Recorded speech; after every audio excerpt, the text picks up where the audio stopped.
വാർദ്ധക്യത്തിൽ അബ്രഹാമിനും സാറായ്ക്കും ദൈവം കനിഞ്ഞു നൽകിയ മകൻ ഇസഹാക്ക്. 100 വയസ്സ് കഴിഞ്ഞ അബ്രഹാത്തിനും 90 കഴിഞ്ഞ സാറായ്ക്കും പിറന്ന മകൻ ഇസഹാക്ക്.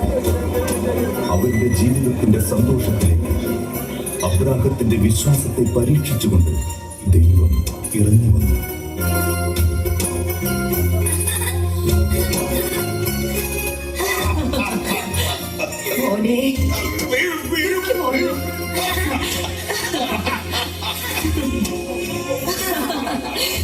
എനിക്ക് വയ്യ ഈ കുട്ടിയുടെ കാര്യം.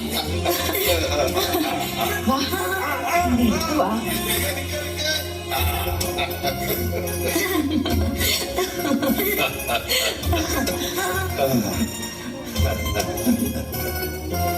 വാർദ്ധക്യത്തിൽ ദൈവം നമ്മോട് കാണിച്ച കരുണ.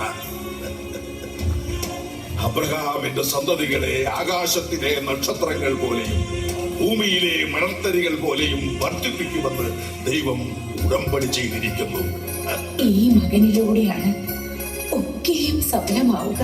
നീ കാണുന്ന പ്രദേശമെല്ലാം നിനക്കും നിന്റെ സന്തതി പരമ്പരകൾക്കും അവകാശമായി തരുമെന്ന് അരുളി ചെയ്യുന്ന ദൈവം, എന്റെ പരിചയവും അഭയവുമായ ദൈവം, വാഗ്ദാനങ്ങളിൽ വിശ്വസ്തരായ ദൈവം.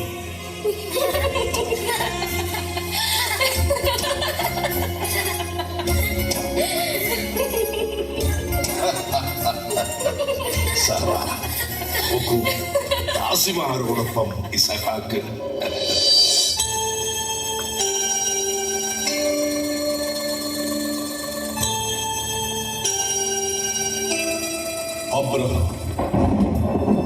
അബ്രഹാം, ഇതാ ഞാൻ. അബ്രഹാം, ദൈവമേ, കൽപ്പിച്ചാലും നീ സ്നേഹിക്കുന്ന നിന്റെ മകൻ ഇസഹാക്കിനെയും കൂട്ടിക്കൊണ്ട് മോറിയ ദേശത്തേക്ക് പോകണം.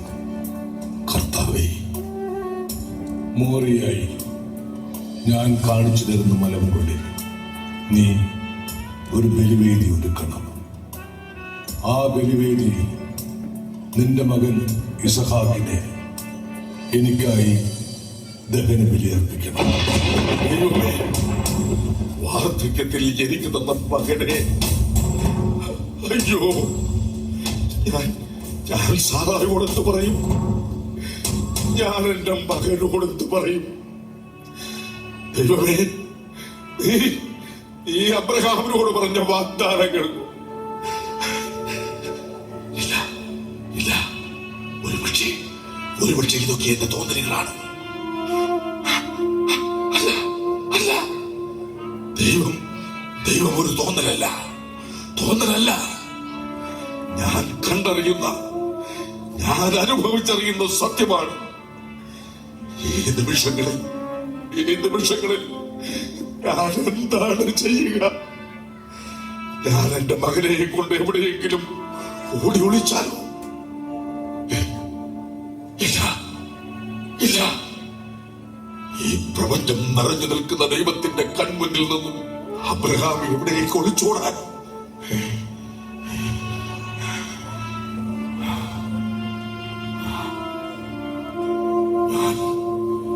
ഞാൻ എന്റെ ദൈവത്തെ അനുസരിക്കുന്നു.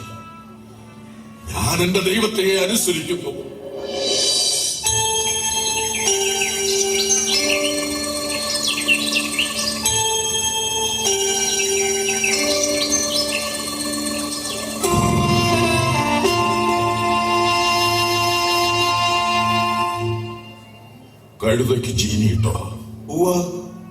ബലിക്ക് വേണ്ട വിറകും കീറിവയ്ക്കുക. യാത്രയ്ക്ക് തയ്യാറായിക്കൊള്ളു. ഞങ്ങളെത്തി. ശരി. എവിടേക്കാ ഈ പുലർച്ചയ്ക്ക്? മോറിയ ദേശത്തേക്ക്. മോനെ ഒപ്പം കൂട്ടുന്ന പതിവില്ലല്ലോ, പിന്നെന്തിനാ ഇസഹാക്കിനെ ഒപ്പം കൂട്ടുന്നത്? ഇസഹാക്ക് ദൈവത്തിന്റെ മകനല്ലേ? ദൈവം തന്ന മകനല്ലേ? ദൈവത്തിന് ഒരു ദഹന ബലി അർപ്പിക്കണം. അതിന് സന്തോഷിക്കുകയല്ലേ വേണ്ടത്? എനിക്ക് സന്തോഷം. മനസ്സോടെ ബലി അർപ്പിക്കണം, പൂർണ്ണ സന്തോഷത്തോടെ. എങ്കിലേ ദൈവം പ്രസാദിക്കൂ.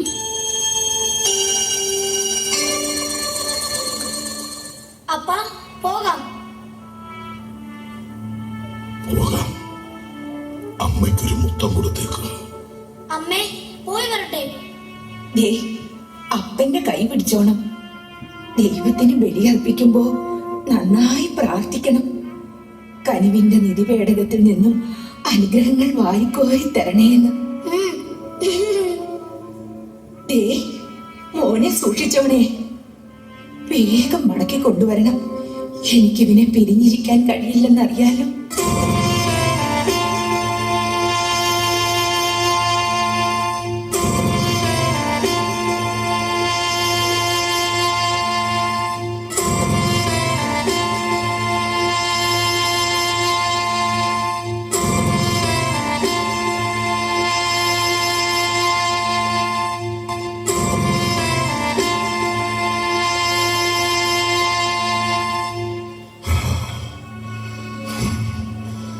നിങ്ങൾ ഇവിടെ വിശ്രമിക്കുക.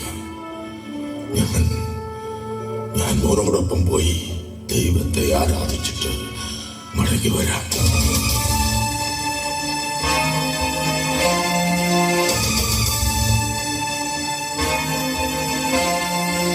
നടക്കുക.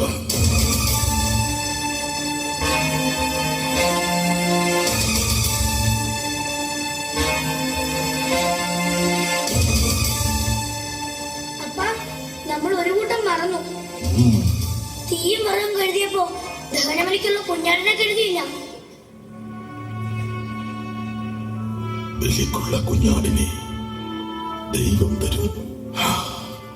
നീ അബ്രഹാമിന്റെയും സാറായുടെയും മകനല്ല, ദൈവത്തിന്റെ മകനാ.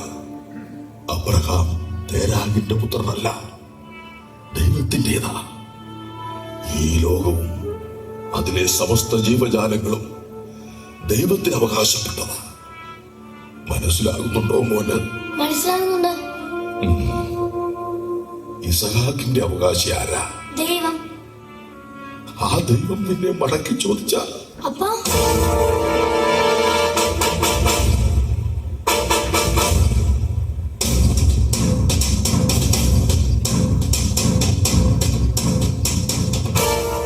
ദഹനബലിയായി മകനെ വേണം എന്ന് ദൈവം പറഞ്ഞാൽ മനസ്സോടെ കൊടുക്കട്ടെ ഞാൻ. അപ്പാ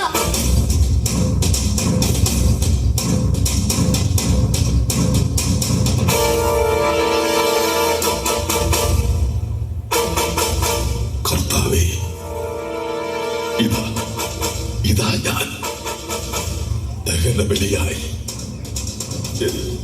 എന്റെ മകനെ അങ്ങേക്ക് സമർപ്പിക്കുന്നു.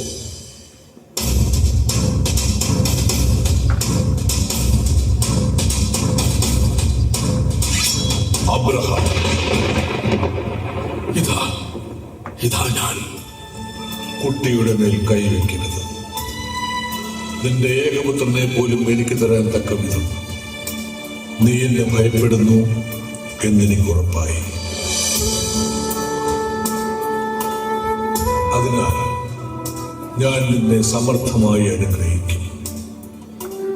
നീ മകനേക്കാൾ മറ്റെന്തിനേയും കാണും എന്നെ സ്നേഹിക്കുന്നു. നിന്റെ വിശ്വാസം നിന്നെ രക്ഷിച്ചിരിക്കുന്നു. ലോകാവസാനം വരെ നീ സ്മരിക്കപ്പെടും. ശത്രുവിന്റെ നഗര കവാടങ്ങൾ നിന്റെ സന്തതികൾ പിടിച്ചടക്കും.